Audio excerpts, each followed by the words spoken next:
ভারতের গরু জবাই নিষেধাজ্ঞা নিয়ে আবারও নতুন আলোচনা শুরু হয়েছে। সম্প্রতি তামিলনাড়ুর উচ্চ আদালত রাজ্য প্রশাসনকে নির্দেশ দিয়েছে যে বিদ্যমান আইন কঠোরভাবে বাস্তবায়ন করতে হবে এবং গরু ও বাছুর জবাইয়ের প্রতিরোধ প্রয়োজনীয় ব্যবস্থা নিতে হবে। বকরীকে সামনে রেখে এই সিদ্ধান্ত বিশেষভাবে আলোচনায় এসেছে। এরই মধ্যে সারা ভারতে গরু জবাই সম্পূর্ণ নিষিদ্ধ করার দাবিতে একটি আবেদন ভারতের সুপ্রিম কোর্টে জমা দেওয়া হয়। তবে আদালত জরুরি ভিত্তিতে সেই আবেদন শুনানি করতে অস্বীকৃতি জানিয়েছে।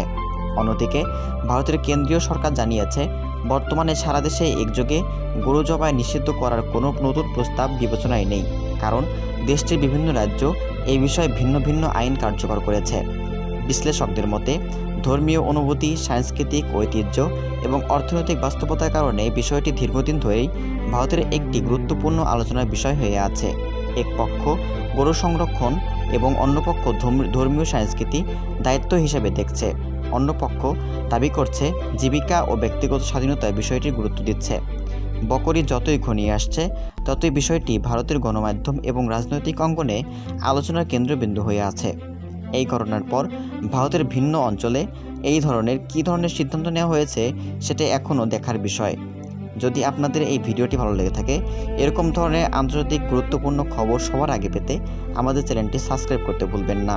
ধন্যবাদ সবাইকে।